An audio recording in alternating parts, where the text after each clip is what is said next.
Welcome to the Transformation series on Eternal Paradigm.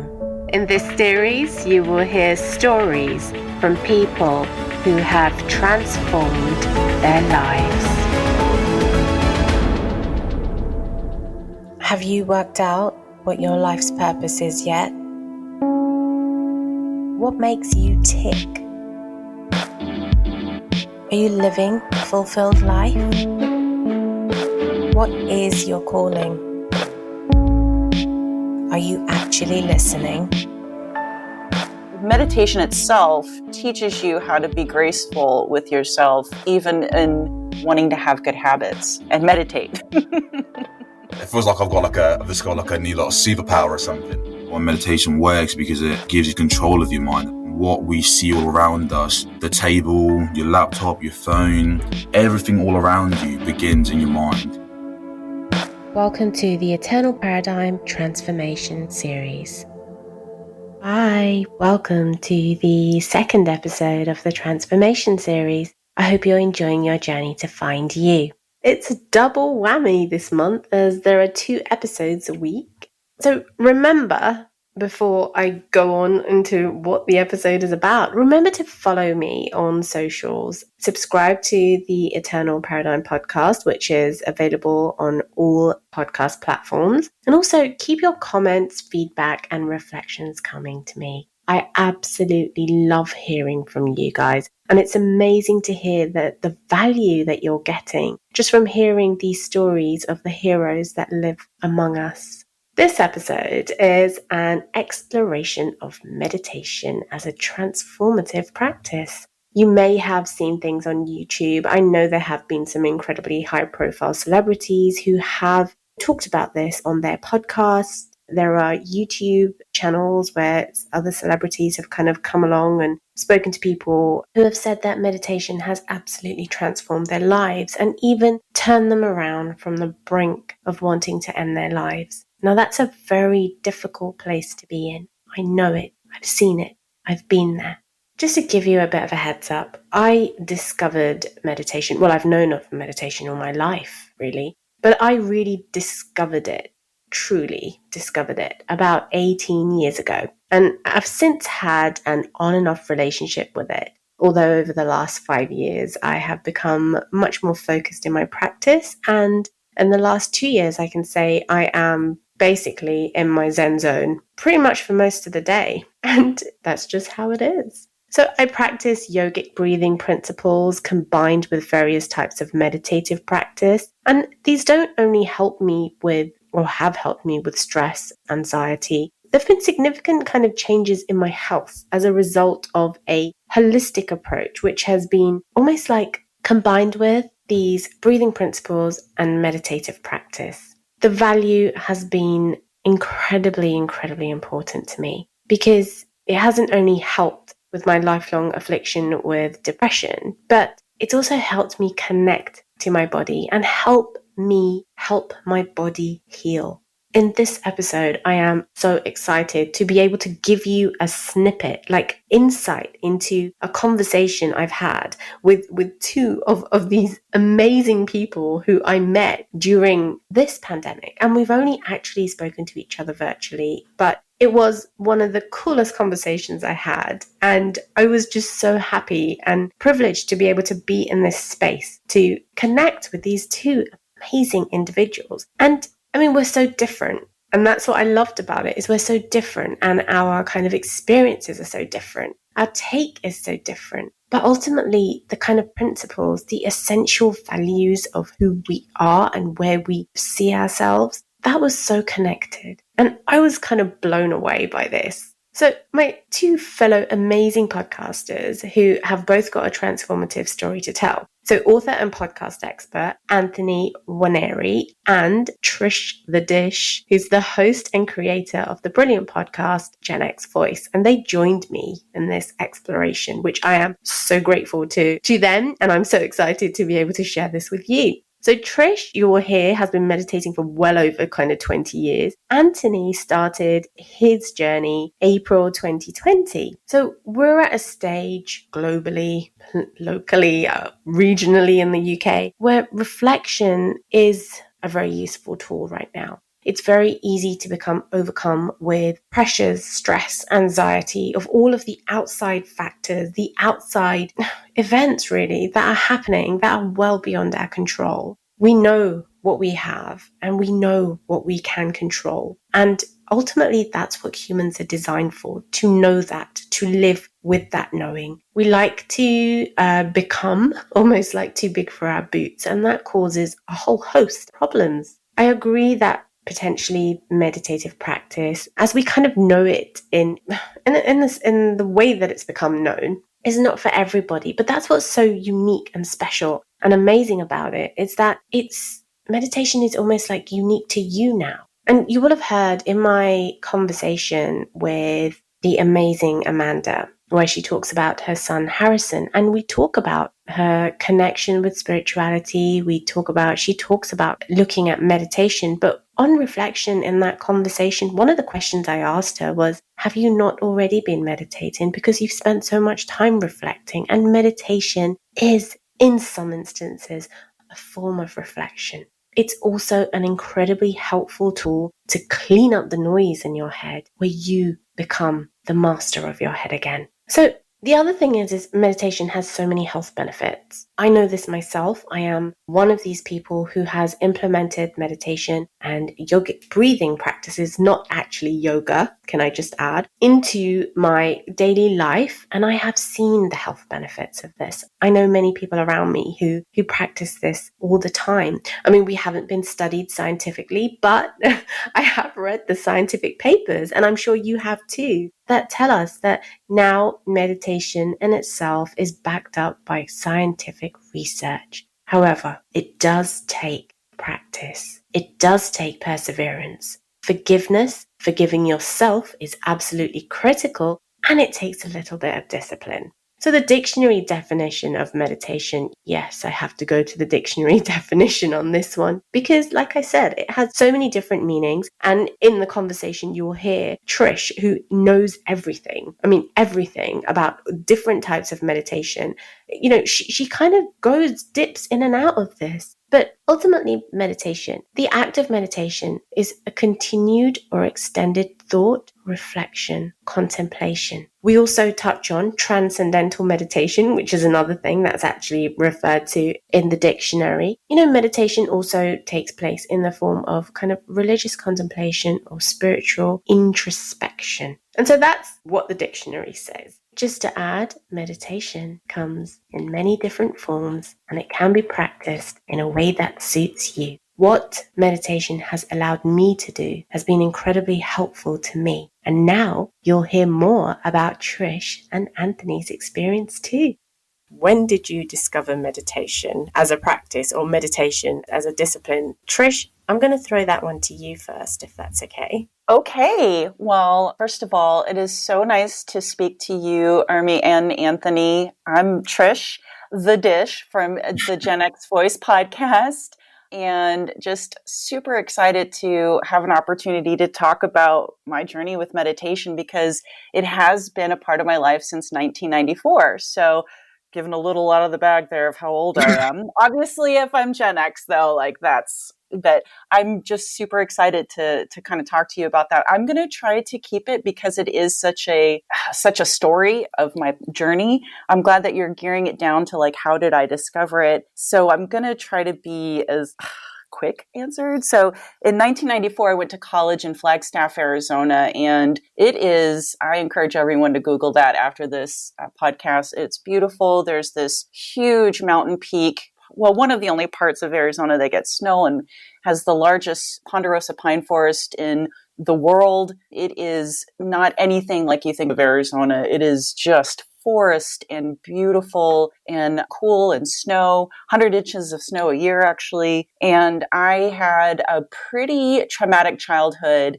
And even in my teens, living with my grandfather was really hard to navigate. And it was hard. I can't believe I came out without being pregnant or being addicted to drugs or alcohol. I guess my soul kind of always had this like, okay, there's got to be a way to navigate and make sense of the world. And so I was reading this book that I had gotten from a used bookstore in Flagstaff. And I was in this park Wheeler Park is right in the center of town, and was just reading about how meditation just kind of helps with anxiety and allows that sort of this chattering mind, which Buddhists call the monkey mind. By the way, the book was on Buddhism. I don't know if I told you guys that. So I was kind of like, I had been a Christian in my teens, and then kind of, well, I'm going to be really open. I discovered marijuana, and I was like, I don't think I'm going to go to church anymore. I felt there was a lot of just issues with the way that I was viewing the world, perhaps through the haze of Mary Jane, whatevs, but it just kind of, I just felt like there was a bigger vibration in the world than this book was giving us. So I just kind of got into just sort of just Buddhism, really. But then my journey from there is like, we'll talk about that later. I'll let Anthony talk about his journey. I love it. So hold on, let me get this right. You were reading a book, you discovered marijuana, and totally connected with your soul. Yeah, it was like the book was in the lap of the Buddha. And I love that. Oh, it's such a, yeah. And so it was like I get kind of like, my heart chakra just opens up just thinking about it, you guys. It was this ability to use my own brain and internal, which for Christianity, and this is nothing against Christians, but it's very external how you deal with things. It's, God or Satan or angels that are taking the reins. This was the first time I'd ever heard of actually like creating your own reality and actually taking responsibility for your own view on how things were. And it just resonated like instantly. And I guess marijuana helped with that too, because you're tripping out like, oh my God, it's so connected, you guys, oh my God. I mean, it's not like that when I smoke anymore. It's those old days, but everything was just like, pew, pew, like every synapses was just like firing off when I'd get high in my late teens, early 20s, and it just all seemed just to make sense. That is amazing to be fair. Love it. Like, I love it. This chick is so tripped out. Yeah. See, now in comparison, I'm like, Anthony, can you keep up with that? No pressure. I'm thinking to myself, as soon as she said the day that she started, I was like, wow, I only started in April. So that gives a bit of contrast, doesn't it? So I think from my end, that's an amazing story. And I think I kind of relate to that, and obviously in the sense of, for me, I do come from a very religious background, but more so, I think as I got through my teens, I started discovering more about like law of attraction, about creating your own reality, about how you have complete control of your life. And for me, I've always wanted to find something that would help me ingrain new habits and better habits. And I've always known about meditation from a very young age. Remember learning it in like religious studies and talking about the Buddhism and all that sort of stuff. But for some reason, I always thought it was a bit of mumbo jumbo, to be honest. Never really fully understanding the actual science and the actual logic behind it and how impactful it is in thousands, if not millions of people's lives all across the world, and how it's been something that's been practiced for so long. But came April time where I was in a place in my life where I wanted some answers and I wanted to find out what I truly want to do with myself and truly want to do with my life. And around that same time is when I obviously decided to begin my publishing and start doing that and making sure that I devote myself to that. However, I always found that I would fall out of habit of getting a very good routine going and then either getting distracted and falling off task. So I finally just decided, okay, you know what, I'm just going to set certain things in place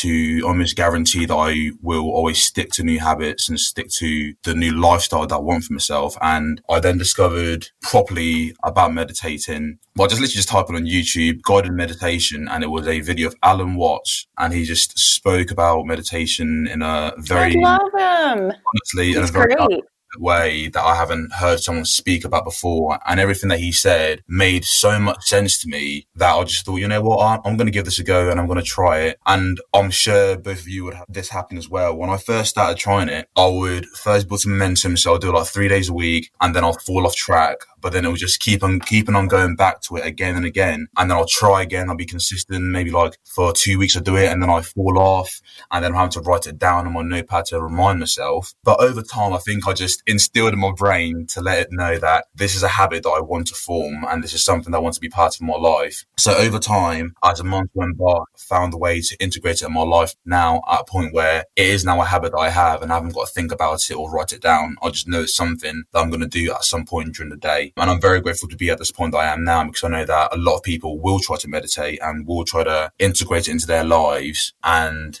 they're not always successful because they fall or they relapse and they can't get themselves back on the ball rolling. But what I found was just being persistent with it helped me dramatically, and now at the point where I haven't got to think about it. So yeah, that's sort of my story of where I am now. I recently started doing something called Wim Hof breathing. I don't know if I love him. I love I was Wim Hof. teaching Yeah. him.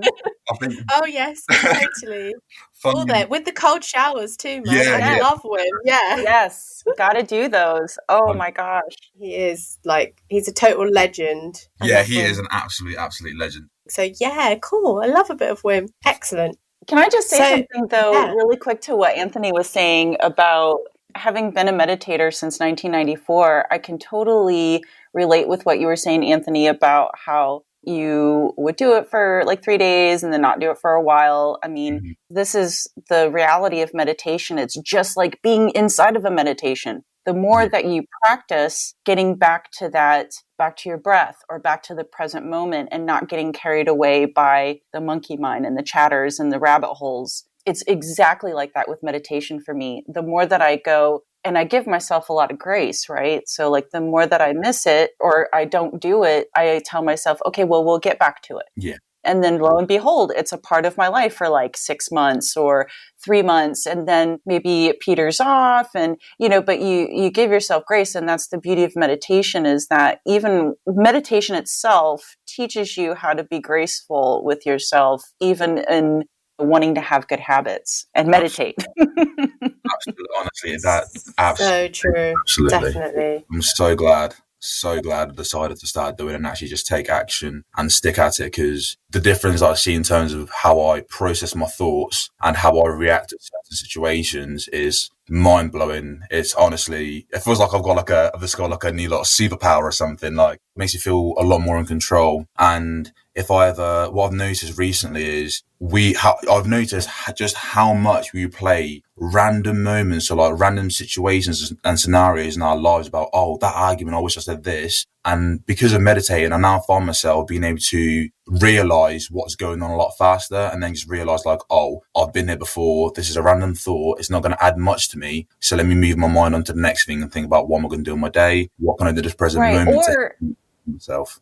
Or it's a future that's never existed. You think about, like, for me, and my anxiety is building these stories of what's going to happen, like my boss or like my partner or something like that. And then just catching yourself and realizing, first of all, that conversation has never existed. Why do you live inside that conversation so deeply with things you should have or could have or will say or they will say? And so, but I've got to applaud you, Anthony, because for me, I'm only just in the last couple years getting to a place where that is automatic. It's amazing to me that someone that's been practicing since April can already see that. Yeah. Because it could be just, like I said, I had a lot to unpack that meditation helped me with. Yeah. But for me, it's really just clicked in the last couple years, even after all these years of practicing. I probably would have been a lot nuttier.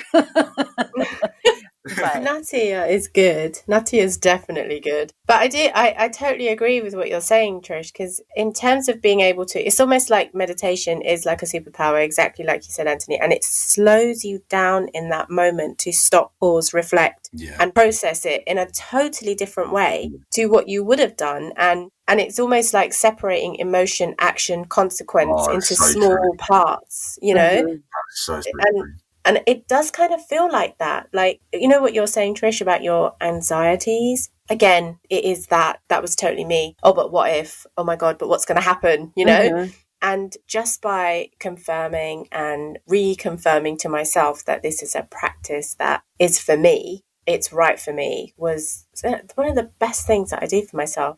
But what I love is, I don't know if you guys have got to this stage where even if there is noise, I'm able to zone out Mm-hmm. And I love that. I've never been able to do that before. Yeah, I learned that pretty quickly on. Yeah. But just because I'm an only child too. And so like silence and peace within a chaotic childhood like I had, I feel like that was kind of already something that started. But I mean, how long have you been a meditator? Oh gosh. On and off for about 18 years now. Okay. And I think I'm Gen X too. What year were you born? I can tell you. 79. Yeah. Oh my God, I've said it out You loud. are. You are. Yes, Well, I'm 75, so I'm still older than you. So if that makes you feel better. it's all good. You're only, we're not that old. It's all good. Yeah, so on and off for quite some time. But seriously, probably around 4 years. But I kind of mix up my meditation practice. I'd be intrigued to know how you guys are practicing, and is it just through breath work? So Anthony, go for it. So when I originally started, it was guided meditations, and it was mainly just Alan Watts' technique was just focusing on what's going on around you. So mainly using the focal point as the noises that's going on around your surrounding. So if there's a car going by, focus on the car, and then still focusing on the birds, still focusing on people walking around your house, just focusing on the noise, and then slowly focus on your breath and try to almost match the two, so you get to a point where you're almost not thinking or your mind's not concentrating on anything, and it's just observing purely. And then another thing that I also do now is, well, I'm still very early on, but now that I'm at the point where I feel a bit more comfortable, I just mainly just focus on my breath. And when I'm about like 30 minutes in, where I'm in a very pure meditative state where I'm not really thinking of much, I then start going over certain thoughts of who I want to be, where I am currently in my life, and what certain things I can change and implement to improve myself. So that's something that I've started to focus a bit more on moving forward. So I just have an active part of talking to my own subconscious about what I want to do and how I want to progress. But I get to that point just through like breath work and also focusing on just what I can hear around me and almost letting that be my focal point and then coming in. So yeah, that's what I do, yeah. I love that. Go for it, Trish. I've been exposed and tried pretty much everything, like holding crystals while you meditate, transcendental meditation, body scanning, yoga nidra, when I discovered yoga about 4 years after discovering Buddhism. So definitely respect the Hindu faith. So through that, there's like yoga nidra, which is like guided meditation to sleep. And then there's kirtan, which is this chanting and music kind of meditation. And then there's chakra meditation. And then I became really intrigued by the Shambhala section of Buddhism. When I lived in New York City during 9/11, and my friend who was also a Shambhala Buddhist, I was like, I don't know how to live in this moment because my windows faced the cleanup crew. I used to be able to see the Twin Towers from my bedroom window, and then it became bright blue light and the smell that I cannot even begin to describe. And she was like, you need to practice Tonglen. And I just love doing that. And I do that even with the pandemic going on, or if I go by an accident. And for people who don't know what Tonglen is, like I'll spend a little bit more time talking about that one just because it's my fave and I've been using it for the longest. And you can do it anywhere at any moment. And it's just this meditation of breathing in pain and exhaling love. And I love meditative words too. So like Shanti is a beautiful word that you can just meditate on, which I'm sure you know, Urmi, is Sanskrit for peace. And so in one syllable is the breath in, and then the other syllable is the breath out. So it's like Shanti. And doing that for like 20 minutes, that'll put, you don't need marijuana. I mean, and for the record, I don't really smoke marijuana anymore. Meditation has really helped with the need to not have any, I mean, it's still fun to get high, I mean, we just legalized it in Arizona and I'm sure that's going to be a lot of fun, but yeah. And so there's just within the Shambhala Center, which the history of it is, it was brought over from Asia to the United States in the 60s. And so they had lots of talks at the center I was meditating at in Tucson, where it was like, we would sit for like an hour and a half. And part of it would be walking meditation in silence while they're doing these chimes, which I don't think there's anything more beautiful than the sound of a chime when someone starts that sound. Absolutely beautiful. Preparing for meditation, my whole body just gets so excited, like, yay, we're going to our happy place. And then I got into distance running and did a half marathon a few years ago and realized that meditative mind can work while you're running and sorting. And then I'm also a big backpacker and hiker.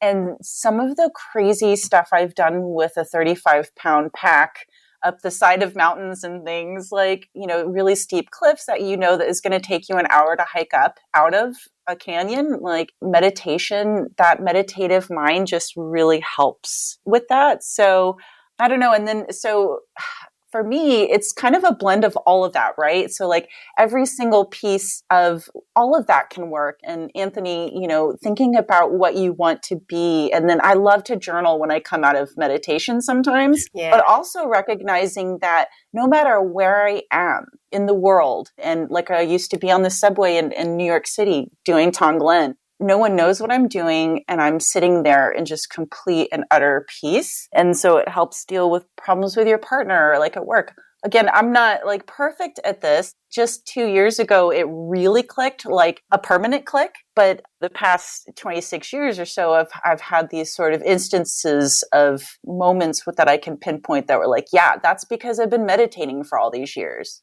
You mentioned something really interesting there. And Anthony, I'd like to hear your take on this, because you said when you hear the chimes, your body starts to respond because it knows it's going to a happy place. And Anthony, have you sensed a difference? Because there is some, like a mind, body, soul connection thing. Does your body respond differently after meditation to things? I think I'm not too sure about necessarily my physical sensations. That's a lie, actually. I think I feel a lot more connected to my body. And this is a bit of a weird thing that that's been part of my life even before I was meditating. And to give you guys a backstory in terms of like, I didn't really like using the word because I think it's been used way too much, but in terms of spirituality, from a very young age, I've always felt quite connected, to be honest with you, in terms of like what's going on, in terms of like reality or what's going on around us. So in that sense, like I have always been switched on. I feel a lot more now than I have done previously.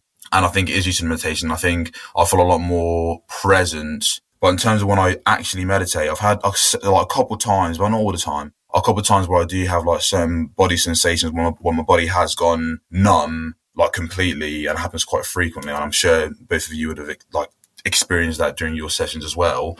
And I've had a few instances where I might get a couple visuals, and I don't know how to explain that, to be honest with you. But it's almost like I just start seeing like spiral, like white dots all over my vision, and obviously my eyes are closed. But in terms of my everyday life and physically, not particularly, to be honest with you, but I'd like to get a take from you guys and what you guys think about that, and whether you've seen a change in that aspect. Do you mean physically? Physically, yeah, physically.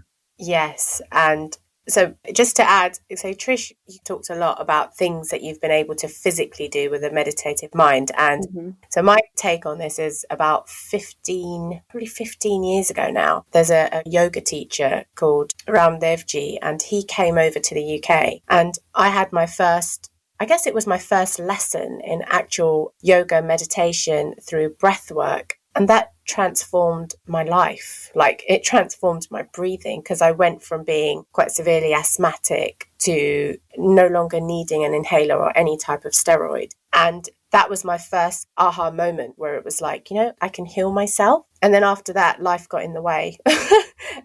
So fast forwarding to where I am now, a lot of my meditative practice has been very much on physical self-healing. So I've been using a lot of my time to help almost like rejuvenate my skin from the inside out, to help my organs be in a happier place. I've had 3 kids, and that can be quite hard on a woman's body. So all these things have actually come together, if that makes sense. And I think the meditative mind actually empowers us from within to totally connect with our bodies in a way that is so natural that we've started to overlook these things, especially with the way that the world has kind of shifted, if that makes any sense. And please, Trish, feel free to add anything that you've experienced or felt here too. Yeah, well, first of all, I love hearing that. And I had a acupuncturist in Flagstaff. I'm telling you, the 90s in Flagstaff was just the coolest place to be, as a young college student, first time from home and being able to be completely independent and free of any and all abuse. It was really awesome. And so I had a Chinese herbalist / acupuncturist who actually had gotten hit by a car, and obviously the EMTs came and the ambulance came, and they were like, "Hey, we're going to take you," cause he was older. He's still alive. He's like 80 now. So this was 20 some odd years ago. So like in his 60s or whatever. And he's like, no, I'm just going to go home. And he kind of waddled home and sat and meditated, and took about 3 days. It wasn't like he was just like, did a couple breathing exercises and healed, but I just can't even imagine that, right? Like a 60 some odd man just like getting up out of being hit by a car and then so I totally appreciate what you were saying, Army, about healing from within. Oh, no. Tell me more. I think, yeah, go for it. I really, I've always thought it makes so much sense why meditation works, because it gives you control of your mind. It allows you to almost have a driver's seat. And I think in terms of just our reality and what we see all around us, the table, your laptop, your phone, everything all around you begins in your mind. You're not experiencing the world from the outside in, you're experiencing the world from the inside out. And I truly believe that meditation allows for you to recognize and realize that you have got the control. You are in the center, you're connected to your body, and your body and your mind can manifest and can do whatever it sets its mind to. If you're focused, if you're attentive, and of course, meditation has been proven time and time again that it massively increases your attention and your focus. And I believe in a time where we're so distracted by social media, by our phones, by being involved with certain people's lives that don't actually add too much value to our own,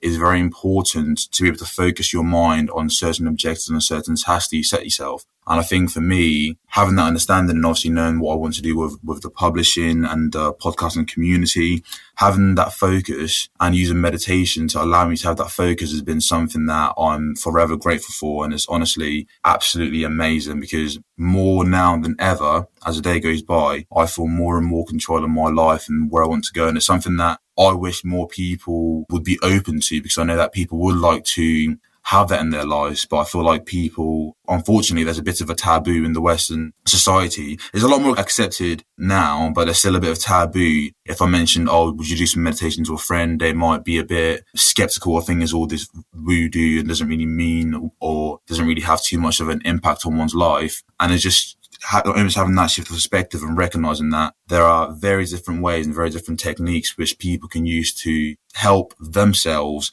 connect to who they are. And thankfully, we've found that to be meditation. I have a question for both of you. Do you think that meditation has almost changed how you view your own identity? Because I feel like that's something that has become a bit more clear for me now as well. Just the fact that my identity is just an abstract character that I'm playing. And what I mean by that is, obviously, when you're born, it's almost like imagine you're a baby, it's almost like an empty vessel of just pure consciousness and pure awareness. And over time, your environment begins to mold a character, and then you start to associate certain attributes that you've heard from your parents. So, for example, Anthony, yeah, he's a very social boy, and that's what he does. As a young child, you then absorb that information and then add that, almost fill in the spaces, and your identity becomes layered over time. And I think in terms of where I am now in my life, I begin to recognize just how important and how integral this whole idea of like your identity and who you are deep inside is, and who you believe you are. So I'll give you an example of a paradigm shift that I've had during like around April time. We've had like a passion for publishing or this or that. The first thing that I loved to do on my passion was bodybuilding, and I was heavy into bodybuilding so much. I started bodybuilding when I was 12, 13, and I was very good at it and I was very successful. And around that time I was growing, getting stronger, getting bigger, and people began to recognize that. Sooner or later, bodybuilding almost became part of my identity, and people would associate me with being a bodybuilder, and my external environment recognizing that that's parts of who I am almost instilled in me, yeah, I'm a bodybuilder, this is what I want to do, this is what I love to do. And it was only about 10 months ago that I recognized that, to realize that maybe this isn't what I necessarily want to do, and maybe I've been filling up all the space and almost created a pressure on myself to keep to this identity that I've created for myself. is this actually who I want to be? Is this actually who I want to do? How much will this serve me in the long run? And I used to suffer with this thing called bigorexia. Bigorexia is almost like, is the opposite of anorexia, where bodybuilders who go to the gym all the time, essentially what it is I would go to the gym and I was already quite very, very big, probably bigger than the average sort of guy going to the gym. But I never felt that I was big enough, and I'd always be looking in the mirror any chance I'd get. And it was an obsession that I'd always be thinking about continuously. If I went and left outside my house, I'd be self-conscious if people thought I was going to look small. If I looked small in this shirt, I didn't look big enough. These clothes don't fit me nice enough. And it was almost this weird thing where even though I was bigger than anyone that I knew, in my mind, I thought I was less. And it was almost like a strange thing where I began to realize that why am I caring so much and putting so much pressure on myself to please others? And I realized just how much of an unhealthy place mentally it was for me to be in a position where I didn't even want to be part of this identity anymore. But because for the last 7 or 8 years it's been who I am,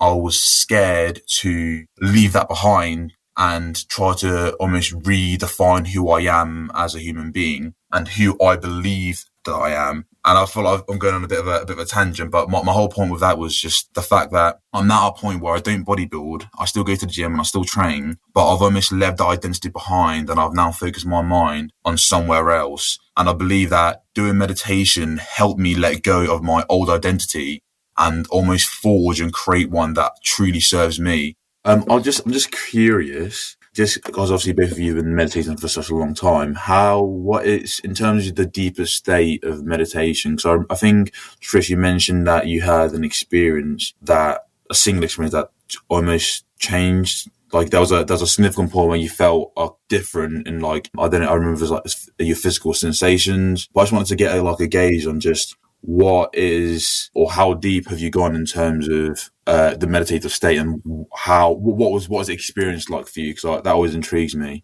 All I can say is that it's just that after building and sanding and staining and hammering and painting, I finally erected the house I always wanted to live inside of myself. So I guess the click it was the last flower box that was placed in the windowsill. And then I did this week-long workshop that was hosted by this group called Commune. Great podcast, great group of people. The girl that I've been doing yoga with online for like 7 years, yoga with Adrienne, I can't remember her last name, but she's super popular here in the States and around the world. And she was a part of this online retreat. And so it just had like all these teachers and all these, actually Wim Hof was one of them, and it was all virtual. And it was almost like every single day. And I went in not like, okay, I'm going to get something out of this. I went in like, okay, I think this would be a cool thing to do. And I was just so open to it all. And so every sort of teacher brought something else. And it was just this culmination to where one day we were doing tapping. I don't know if you've ever heard of that. Yeah, I love tapping. Yeah, and it was like a kind of an existential moment where I literally felt this whole, God, what do you call it? Victim mentality just completely tap out of myself. I was like, what the heck? Like, everything has been exactly as you have created it. Everything has been exactly what it has meant to be. And just the release, the tears, I could feel my whole body just shake and just release everything. And it was like, oh yeah, that's what all this stuff's meant all these years. And what about you, Nwaneri? Sorry, can you just remind me of the question? I'm stuck on tapping. I love it. The question was, what, in terms of the deeper state of meditation, how basically, what's the deeper state of meditation you've been in, and how has that impacted you? Yeah. So this is, I spend a lot of time reflecting internally on my feelings and reliving events, basically unpacking scenarios and situations. And there are times where I am physically numb because I am so entrenched in the emotion. And that kind of combined with like physically, I can physically feel my energy, almost like a pins and needles sensation throughout my whole body. and I've had this medically checked, there is nothing wrong. That it's actually, by the way, before I get any kind of like doctors like, and it's the pins and needles are incredibly, I call them pins and needles, but it's like a tingling, and my whole body feels lighter, and I kind of come out of whatever stage trance I'm in, and I literally am looking at everything with new eyes. And that is, I've realized that if I'm meditating every day with the purpose and the intention laid out for me to focus and connect with me, then that is exactly what will happen pretty much on a daily basis. So that's where I'm at the moment. And then and then through my mantra meditation, which is what Trish was saying, is like kirtan, that itself has a totally different edge to it, a really different vibe. Like Trish was saying, is when there's like a fair bit to unpack, you have to become quite aware of the fact that of where you're unpacking that, because you can basically, chuck out all your luggage and life all over everyone, or you can kind of be graceful about it and actually hold it internally and open up each suitcase and go through it with curiosity and experience the emotion, rather than actually throwing, baggage at the baggage place at the airport when people are throwing around this luggage. That's no way to be. That's no way to live. So do it gracefully. Yeah. And it's not, meditation isn't a thing that I look at as like there's an end game. I look at it as like it's practice, just like we call yoga. It's practice. It's because every time, all these years of meditating, every time I sit down, it's like, okay, what's the new thing that's going to come up? And if I'm able, because I am able to get to a point very quickly where I can be, that's a thought, let it go. That's a thought, let it go. And have those spaces where it's just breath and no thought. I can get there pretty quickly now, just because I have been practicing so long, and it's a really neat place to be, because that's the kind of meditation I prefer, is just silencing the monkey mind. But what comes out of in my journals after just the epiphanies and the things, like you said, to unpack and was like, okay, where am I going to go today with this knowledge, this new freedom in my mind? I like how you worded that, Ermi. Like that is definitely, morning meditation to me is just the best way to start a day. I completely agree. Yeah, definitely agree. Do you have any final tips for anyone who's looking to explore meditation or turn to meditation? I keep saying medication, like seriously. What am I on? It's the same though. It's a medication for life. It's true, free, man. Totally. This is the free stuff. But just your point where you were saying, Trish, it's like there is no end game, and that's what's real. Is there genuinely isn't, because it's the one thing that you'll be able to do anywhere at any point at any time. Full stop. Yeah, so what, do you have a couple of tips for anyone who's kind of I absolutely do. Like I said earlier, just start small. Set a timer for 3 minutes, and it doesn't have to be fancy. Just wear something comfortable or just sit in your chair. And if you get deeper into it, you'll find that there's better postures that you want to do and things like that. But just don't worry about that. Just start, because it's all about finding what will work for you. And if 3 minutes once a week is all you can do, I guarantee that 3 minutes a week are going to change you. It will put you into a place where you'll be like, oh, maybe I want to do it. Well, what would happen if I did it twice a week or every other day? And then having that grace with yourself, if you do 3 minutes 3 times a week and then don't do it for 6 months, give yourself grace. Just know that it's always there to come back to. You literally took it away, honestly. Like, that was... Yeah. I promise you, that was literally exactly what I was going to say. But that was amazing. I've got other things. Here, delete that. There's lots of things you can meditate on. There you go. Take it away, Anthony. That was amazing. I was literally thinking in my head, what am I going to say? And I thought of something, and then you brought it out. Yeah, I think coming back to the point of what you just said, just being persistent with it, I think that's probably the main part. And just knowing that, expect to at some point lose the routine of it, but always expect as well, and give yourself that grace to come back and recognize that, okay, I've tried that, I've come off my routine a little bit, let me just go back to it. And I think for me personally, that's what kept me going. I think that's what a lot of people struggle with, or a lot of people think that, oh, I've tried it for 2 weeks and it's not for me, or I've gone 2 weeks without doing it. There's no point in me doing it now because I've lost all my progress. Don't see it as that completely. Just give yourself the grace and just go back to it and try again and try again. And over time, it will become just this habit and just something that's just part of your life, and becomes a lot easier as well for you to actually start meditating. But absolutely just get yourself started, simple 3 minutes, and give it a go. Because end of the day, a lot of times people might say, oh, I've got a busy life. 3 minutes a day, that's all it is. Hey, I think that was pretty good, Anthony. That's good. Yeah, that's good.